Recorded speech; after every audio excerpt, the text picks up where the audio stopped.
আসসালামু আলাইকুম। আজ আমি আপনাদের জন্য নিয়ে এসেছি একেবারেই নতুন একটি রেসিপির আপগ্রেড ভার্সন।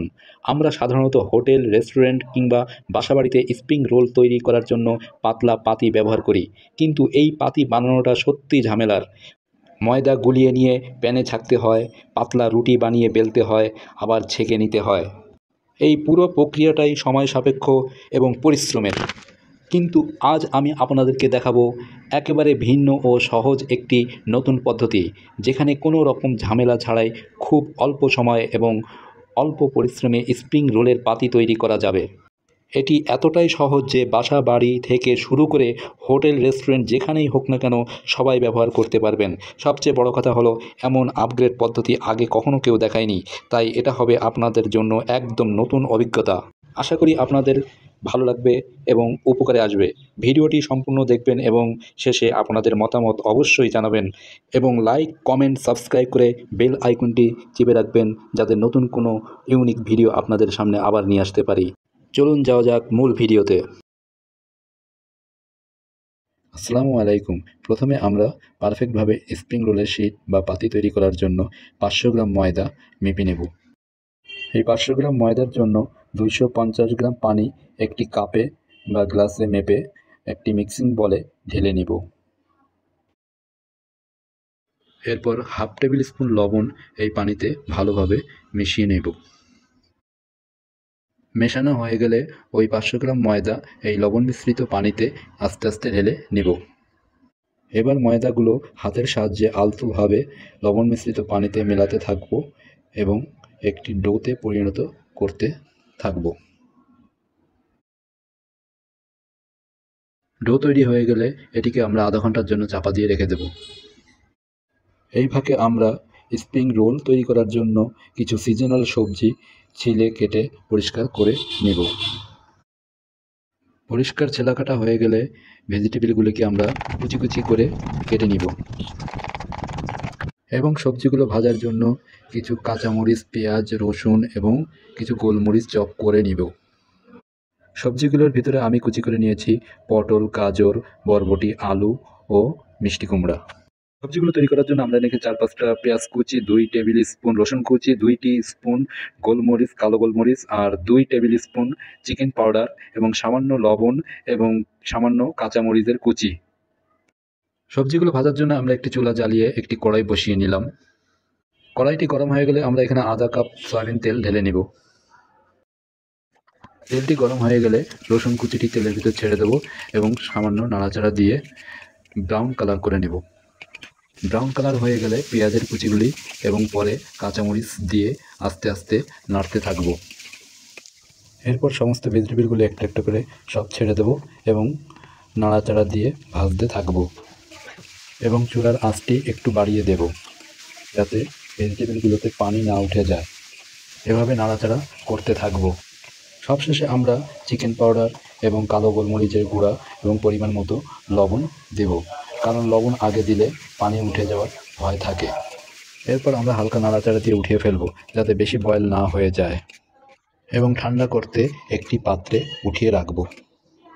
আধা ঘন্টা পরে আমরা ফিরে আসলাম এবং ঢেকে রাখা ডোটির ঢাকনা খুলে হাতে একটু ময়দা মাখিয়ে ডোটি আরেকবার ময়ান দিয়ে নেব, যাতে একটু নরম এবং সফট হয়। ডো তৈরি হয়ে গেলে লিচি কেটে রাখার জন্য একটি পাত্রে ময়দা ছিটিয়ে রাখবো। এবার লিচি কাটার জন্য 2 হাতে একটু ময়দা মাখিয়ে নেব এবং আস্তে আস্তে লিচু কাটতে থাকবো এবং 2 হাতের তালুর ওপর গোল করে একটু চ্যাপ্টা করে নেব। লিচিগুলির সাইজটা একবার দেখে রাখুন, রুটি তৈরি লিচির অর্ধেক। এখন একইভাবে সমস্ত লিচিগুলি কেটে নিব। লিচি কাটার কাজ শেষ হয়ে গেলে এখন আমরা আমাদের সেই রুটি মেকার মেশিনটি ফুল হিট দিয়ে দেওয়ার জন্য রাখবো। এই ফাঁকে আমরা একটি কাপে আধা কাপ সয়াবিন তেল ঢেলে রাখবো। রুটি মেকার মেশিনটি ফুল হিট হয়ে গেলে একটি করে লিচি একটি পাত্রে রেখে লিচিটির উপর আলতোভাবে সয়াবিন তেল মেখে নেব এবং কিছু শুকনা ময়দা ছিটিয়ে দেব এবং তার উপর আরেকটি লিচি চাপিয়ে একটু চাপ দিয়ে রুটি মেকার মেশিনে রুটি বানানোর মতো চাপ দিয়ে নেব। দেখুন রুটিটি কত সহজে হয়ে গেল। এখন কিভাবে বানাতে হয় আমরা আরেকবার দেখে নেই। এভাবে সমস্ত লিচিগুলো জোড়া জোড়া করে রুটি বানিয়ে একটি পাত্রে রাখব। এখানে রুটিটি ভাজা এবং বেলা দুটোর কাজ হয়ে গেছে। সমস্ত রুটিগুলি এভাবে বানানো হয়ে গেলে রুটিগুলো অতিরিক্ত ঠান্ডা হওয়ার আগে জোড়া রুটিগুলোকে একটি একটি করে ছাড়িয়ে ফেলব। ছাড়াতে হলে জোড়া রুটিটির একটি কানা বের করে টান দিলে আপসেই খুলে যাবে। দেখুন পাতিটি কতটা পাতলা এবং সফট হয়েছে। এখন রুটি নয়, স্প্রিং রোলের জন্য পারফেক্ট পাতলা পাতি তৈরি হয়েছে। এখন ভালো করে দেখুন কতটা সফট এবং কতটা পাতলা হয়ে গেছে।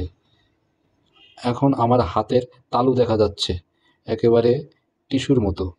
আমি নিজেও কোনোদিন ভাবিনি এত সুন্দর করে স্প্রিং রোলের পাতি তৈরি করা যাবে, তাও আবার রুটি মেকার মেশিনে। চলুন এখন কিছু স্প্রিং রোল বানিয়ে ভেজে দেখাই। রোল বানানোর আগে একটু আঠা বানিয়ে নিতে হবে।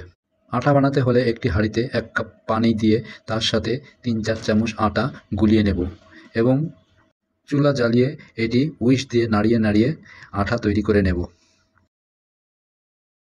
সমস্ত উপকরণগুলো তৈরি হয়ে গেলে এবং আঠা তৈরির কাজ শেষ হলে আমরা রোল বানানোর জন্য প্রস্তুতি নেব। রোল বানাতে হলে প্রথমে একটি পাত্রে স্প্রিং রোলের পাতি বিছিয়ে নেব এবং তার ভেতরে একটু ভেজিটেবলের পুর দিয়ে নেব। এরপর পাতিটির 2 সাইড অর্থাৎ ডান বাম এবং মাথায় বানানো আঠা দিয়ে একটু করে ঘষে লাগিয়ে নেব এবং 2 সাইড মুড়ে রোল বানিয়ে নেব। দেখুন কতটা পারফেক্ট হয়েছে এবং সাইজটা কেমন পারফেক্ট হয়েছে। এভাবে একটা একটা করে একই পদ্ধতিতে সব রোলগুলি বানিয়ে ফেলব। সবগুলি রোল বানানো হয়ে গেলে কিছু রোল আমরা ডিপ ফ্রিজে সংরক্ষণ করে রাখতে পারি 20-30 দিনের জন্য এবং পরে এটা নর্মাল করে ভেজে খেতে পারবো। এবার বাদবাকি রোলগুলি আপনাদেরকে ভেজে দেখাবো কতটুকু পারফেক্ট হয়েছে। 4-5টি রোল ভাজতে পারবো সেই পরিমাণ তেল একটি কড়াইতে ঢেলে নেব। মিডিয়াম হিটে একটি একটি করে রোল ছেড়ে দেব এবং আস্তে আস্তে করে ভাজতে থাকবো। এক পিঠ ভাজা হয়ে গেলে অপর পিঠ উল্টে দেব এবং কালার এসে গেলে একটি পাত্রে উঠিয়ে রাখবো। এভাবে সবগুলি রোল একে একে ভেজে ফেলবো। দেখুন কত সুন্দর কালার এবং কতটা পারফেক্ট হয়েছে এবং কতটা ক্রিস্পি হয়েছে আমি আপনাকে একটি ভেঙে দেখাচ্ছি। এখন আওয়াজ শুনে বুঝতেই পারছেন কতটা ক্রিস্পি এবং মুচমুচে হয়েছে। এবার রোলগুলোকে আমরা সস দিয়ে পরিবেশন করে খেতে পারি। ভিডিওটি দেখে যদি আপনাদের একটু উপকার হয়ে থাকে তাহলে লাইক, সাবস্ক্রাইব এবং বেল আইকনটি প্রেস করে আমাদের সাথে থাকবেন যাতে পরবর্তী ভিডিও নিয়ে আপনাদের মাঝে ফিরে আসতে পারি। আসসালামু আলাইকুম।